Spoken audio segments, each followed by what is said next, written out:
Hello guys, this is Priyansh Gautam here. Welcome back to another video. आज की video में बात करेंगे मैथ्स के बारे में। क्लास 10 मैथ्स कैसे पढ़ सकते हैं। सबसे पहली चीज़ तो मैं आपको बता दूं, आपकी डेट शीट चेंज हो गई है और अब आपका पेपर होगा 6 जून को। वैसे थोड़ा लास्ट में है, बट फिर भी मैंने सोचा बता देनी चाहिए मुझे अपने एंड से, है ना। यहाँ पे जो भी बात करूँगा बेस्ड अपॉन माई एक्सपीरियंस। और आज से 3-4 साल पहले मैंने अपना मैथ्स का बोर्ड एग्जाम दिया था, जिसमें मेरे बहुत अच्छे मार्क्स आए थे। अराउंड मेरे को याद नहीं, बट पॉइंट में समथिंग कुछ आए रहे, 87 कुछ समथिंग।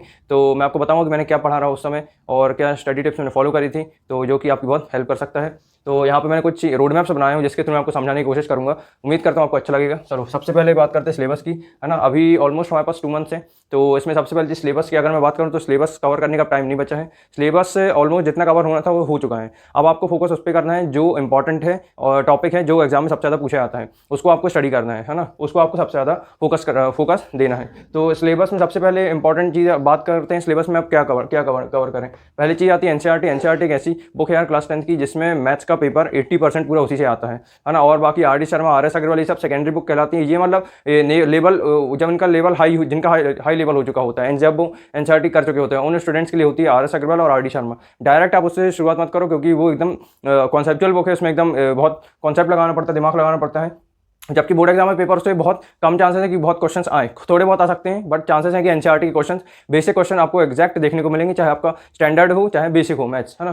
तो 80% पेपर आपका एनसीईआरटी से ही आएगा, है ना। इसमें एनसीईआरटी सॉल्व करते समय आपको पहली चीज़ याद रखनी है कॉन्सेप्ट, मैथड, उसके बाद आप करो उसके क्वेश्चन जो कि एग्जाम में पूछे जाते हैं, है ना। सब करने की जरूरत नहीं है, बट आपको टाइप पकड़ लेना है। इस टाइप का क्वेश्चन सबसे ज़्यादा रिपीट है, तो जो रिपीट है उसके आने के चांसेस ज़्यादा है, क्योंकि इसमें ऑलरेडी कॉन्सेप्ट लग चुका है ना। तो उसको आपको अच्छे से प्रिपेयर करना है इस तरीके से। तो 80% आपका पेपर आएगा एनसीईआरटी से। और दूसरी अगर हम बात करें तो प्रीवियस ईयर क्वेश्चन बहुत इंपॉर्टेंट होते हैं क्लास 10 मैथ्स के लिए। एटलीस्ट 4 to 5 ईयर्स के आपको प्रीवियस ईयर क्वेश्चन सॉल्व करने चाहिए, और इसके क्वेश्चन कई बार रिपीट हो जाते हैं, है ना। पीवाईक्यूज को डायरेक्ट सॉल्व नहीं करना है, आपको पहले अपना कॉन्सेप्ट मेथड अच्छे समझना है, फिर उसके बाद आपको एनसीईआरटी के क्वेश्चन करने हैं। अब अगर आपके पास टाइम कम बचता है तो आप सिर्फ सिलेक्टेड क्वेश्चन कर लो, और प्रीवियस ईयर क्वेश्चन आपको पता चलेगा कि कौन से एनसीईआरटी से आए हैं और कौन से एक्सटर्नल बुक से आए हैं, है ना। जिसमें ईयर सबसे ज़्यादा आपको रिपीटेड दिखे 2012, 15, 16 इस तरीके का अगर आपको कोई क्वेश्चन दिखे तो वो इंपॉर्टेंट है, उसको आप जरूर कर लेना, स्टार मार्क करना है, जिससे आपको पता हो कि हाँ इस क्वेश्चन में सबसे ज़्यादा आने की चांसेस हैं और इसमें ये मेथड और कॉन्सेप्ट लगता है, तो आपको उसमें फोकस देना है, ठीक है। तो प्रीवियस ईयर क्वेश्चन और एनसीईआरटी पे आप मेन फोकस दो, आपका अच्छा स्कोर आएगा, है ना। उसके बाद हम बात करते हैं स्टडी आर, है ना। इसमें 3 और 5 मार्क्स के कुछ क्वेश्चन है जो कि अक्सर रिपीट होते हैं।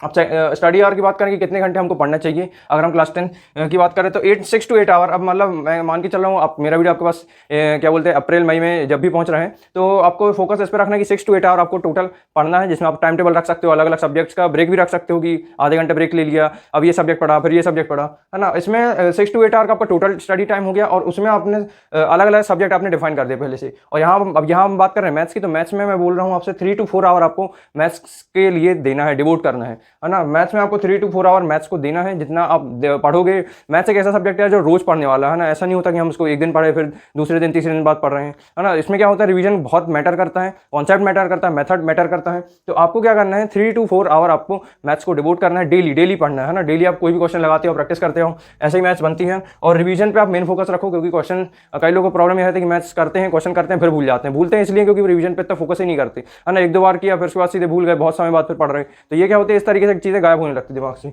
तो आपको रिवीजन पे मेन फोकस रखना है। पूरा क्वेश्चन नहीं हो सकता, पूरे एक्सरसाइज नहीं हो सकती, तो एक्सरसाइज के 3 क्वेश्चन 4 क्वेश्चन इंपॉर्टेंट है जो, उसको आप प्रैक्टिस करो, ऐसे टाइम बचाओ आप अपना, है ना।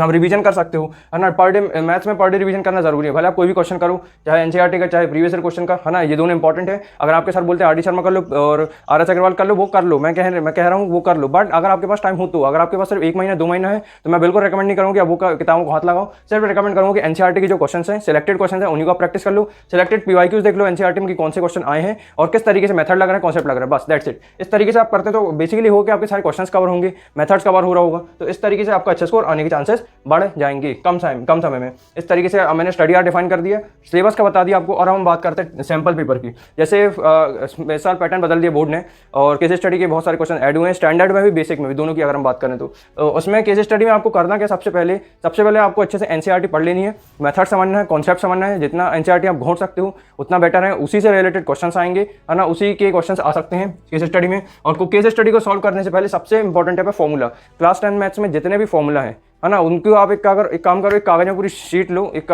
शीट में पूरे उस फॉर्मूले लिख लो।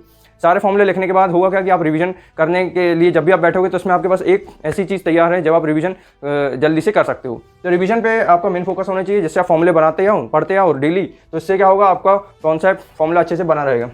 तो आपको कॉन्सेप्ट अच्छे समझना पहले, फिर फॉर्मूला अच्छे से बनना चाहिए, तभी आपसे केस स्टडी बनेगा, राइट। तो पहले फॉर्मूला अच्छे समझ लो, पहले लिख लो, लिखने में असली तैयारी हो जाएगी। जब आप लिखते आओगे, जब उसको एक पेज में जब आप उसको भरोगे कागज में, तब वही असली मेहनत होगी, तभी असली वो परिश्रम होगा। तो इसमें आप फॉर्मूला बनाओ, कॉन्सेप्ट करो, और इतना करने के बाद आप फिर लगाओ सैम्पल पेपर। सैम्पल पेपर से आपको फायदा ये होगा कि आपको फील आया कि किस तरीके से सैम्पल पेपर मतलब क्वेश्चन पूछे आते हैं केस स्टडी में, पूछने का तरीका क्या है, ये से जब आपको सैम्पल पेपर से पता चल जाएगा, तो आप इसकी प्रैक्टिस कर लेना। ज़्यादा नहीं कहता, सिर्फ 5 सैम्पल पेपर अगर आप कर लेते हो, अगर आपके पास कम टाइम है, ज़्यादा टाइम है तो आप 15, 20, 30 जितने लगाना लगाओ, बट कम टाइम में तो एटलीस्ट इतना 5 लगाना बनता ही है। और है ना, इससे क्या होगा, आपको टाइम पता चलेगा, और क्या पता चल सकता है, पैटर्न पता चलेगा किस किस टाइप के क्वेश्चन होते हैं, है ना। और दूसरा टाइम पता चलेगा कि एक क्वेश्चन को करने में कितना टाइम लग रहा है, कितना टाइम स्पेंड हो रहा है। तो उससे आपको ये भी पता चलेगा कि आपको कम धीमे लिखना है या स्पीड में लिखना है ना। स्पीड में लिखते समय आपको ये ध्यान रखना है कि आपको क्वेश्चन टाइम टू टाइम एकदम फिनिश करना है, और साथ में हैंड राइटिंग पे भी फोकस देना है, क्योंकि हैंड राइटिंग के भी मार्क्स बोर्ड एग्जाम में मैटर करते हैं। क्लियर हो गया यहाँ तक? तो मैंने आई थिंक सारे पॉइंट कवर कर दिया हूँ, है ना। मैंने अपने टाइम में एनसीईआरटी करी थी,